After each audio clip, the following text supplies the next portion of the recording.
Good afternoon, this is Jeff at Sewer Tech Northwest. We're at 16739 Northeast Gleason Street here in Portland. We are located in the garage. As you face the front door, we're kind of to the left of the front door. We're the garage closest to the street. Dropping into a 4-inch cast iron cleanout, we're going to check the overall condition and serviceability of the sanitary sewer line. Waters are running. We're going to zero out at the base of the cleanout. Off we go.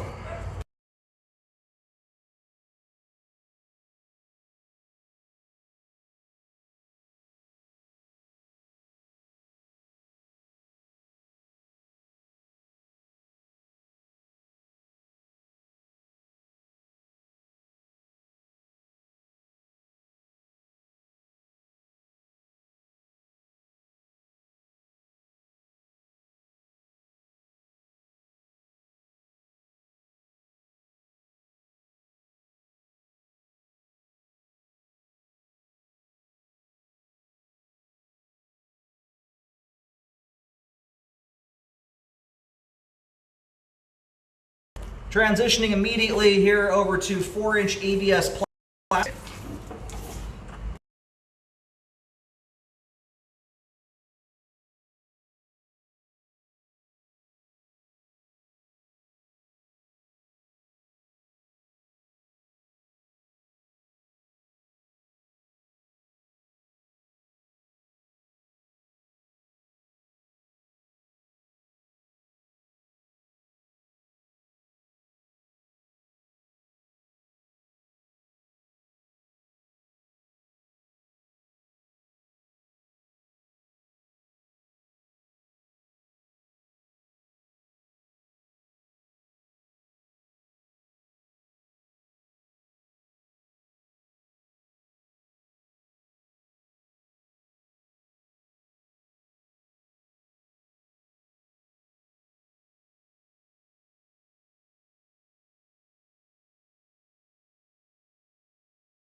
All right, now we're swapping over to 3034 PVC pipe, and if we go, it looks like 4-inch, and then immediately after that, kind of looks like we're hitting 6-inch pipe there. It's visually kind of a tricky one to tell.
There's the main there. We're going to try and locate that real quick.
I just finally did a quick locate there. I couldn't get much of a locate out in the street just because of the depth at the main. Right about, probably right around 51 feet or so is where we start crossing the curb. So there is a little teeny bit of standing water here. This is extremely minor. Nothing, I mean, that's, we're talking like a 1/16 of an inch of standing water there. That's not the kind of stuff I even hardly write up on reports. It's so minor. And in plastic pipe and 6-inch diameter lines like this, that has essentially zero bearing on functionality whatsoever. So where I just located there at the transition joint is just to the left of the driveway. So right where the driveway meets the sidewalk, about a foot or two to the left of that is where I just got that locate. And these folks have done a really good job keeping this thing clean. There is zero grease buildup and it looks really good. And the standing water out there in the green PVC, on top of that belly is just rinky-dink. This is coming from a guy who's cambered over 25,000 sewer lines at this point. That is not the kind of standing water we're looking for. I don't usually even start recommending repairs until there's at least an inch of water for 5 feet. But that standing water is also continuous with standing water that's out in the roadway. And when you go to fix a belly, you know, if we're talking about a more significant belly, one worth repairing, if it's continuous with pipe in the road, you have to fix every inch of the belly, not just the part that's on your property. You won't fix it at all. So if you look at the water line right now, water is still trickling through the pipe. I think you may have like a 32nd of an inch here or there in a couple spots, but there's still water moving through the line right now. You can see the little particulate shooting through the line there. So if there's anything at all, it is extremely minor. And if you heard me talking up front here, this is outside what's on the video. I fully expected to see some level of standing water in here. These lines that come out below grade, below street level, almost 100% of lines out there will have some level of standing water with this configuration. Usually far more significant than what you've got here. In my opinion, what you've got here looks quite good relative to all the other ones I look at in this configuration. Usually you've got one big belly from basically the point where the property starts to grade upward towards the street all the way until you hit the curb. So what you have here is extremely minor stuff. I will mention on the report you've got sporadic, very minor standing water throughout the line. It's here and there. It's not the entire thing. It's just sporadically throughout it. You've got parts and pieces that have very minor water. As you can see, there's zero buildup in the line. nothing to even recommend $5 in drain cleaning on. So everything we just scoped there, all of it appears to be intact. The plastic pipe, good condition. The cast iron, showing a little bit of wear in the flow line, but par for the course for its age. Sewer line is functioning properly at this time. What I will tell you about cast iron, that rougher texture it has naturally, you want to make sure, especially when you have renters, make sure they know right up front not to put flushable wipes down the line. Obviously, wipes, paper towels, tampons. A lot of folks, though, start using flushable wipes. Cast iron will snag them up like crazy. You want nothing to do with those going down the line. Once they get into the plastic part of the line, they flow reasonably well as long as they're not balled up like a softball, but you are best to just leave them out of the line in general. You've got a fair amount of cast iron pipe for stuff to have to traverse before it gets to the outside where it's plastic, and that's where most of it will hang up.